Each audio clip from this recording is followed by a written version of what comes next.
جب حضرت آدم علیہ السلام بہشت سے زمین پر تشریف لائے تو بارگاہ الہی میں عرض کیا کہ خدایا، میں یہاں نہ تو ملائکہ کی تسبیح و تکبیر سن سکتا ہوں اور نہ کوئی عبادت گاہ دیکھتا ہوں، جیسا کہ آسمان میں بیت المعمور دیکھا تھا جس کے ارد گرد ملائکہ طواف کرتے تھے۔ جواب الہی آیا کہ جاؤ، جہاں ہم نشان بتائیں وہاں کعبہ بنا کر اس کے ارد گرد طواف بھی کر لو اور اس کی طرف نماز بھی ادا کرو۔ حضرت جبرائیل علیہ السلام ان کی رہبری کے لیے ان کے ساتھ چل پڑے اور انہیں وہاں لائے جہاں سے زمین بنی تھی، یعنی جس جگہ پر جھاگ پیدا ہوا تھا، اور پھر وہی جھاگ پھیل کر پوری زمین بنی۔ حضرت جبرائیل علیہ السلام نے اپنا پر مار کر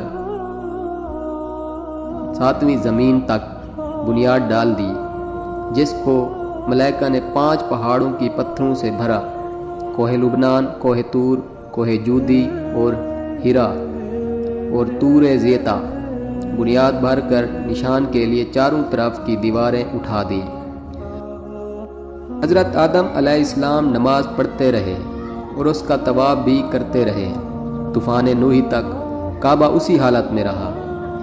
اس وقت وہ عمارت تو آسمان پر اٹھا لی گئی اور یہ کعبہ کی جگہ اونچے ٹیلے کی طرح رہ گئی، مگر لوگ بھی برکت کے لیے یہاں آتے تھے اور آ کر دعائیں مانگتے تھے۔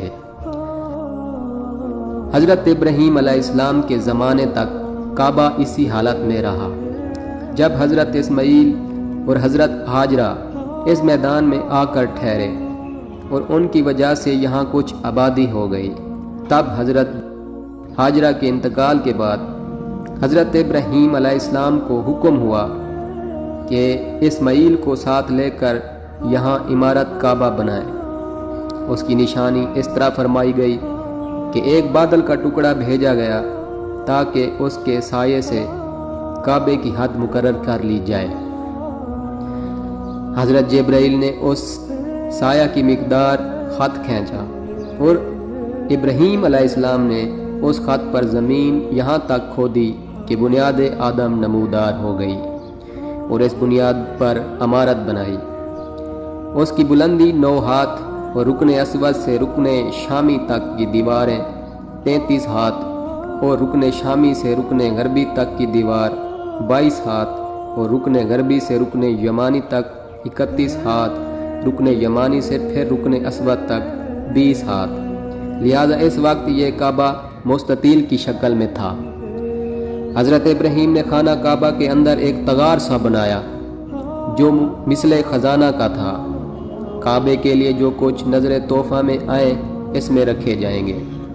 اس کے دروازے 2 تھے، ایک داخل ہونے کا، دوسرا نکلنے کا، اور کعبہ بنانے والے خلیل تھے اور ان کو گار اور پتھر اٹھا کر دینے والے حضرت اسماعیل تھے، اور اس عمارت میں 3 پہاڑوں کے پتھر لگائے گئے۔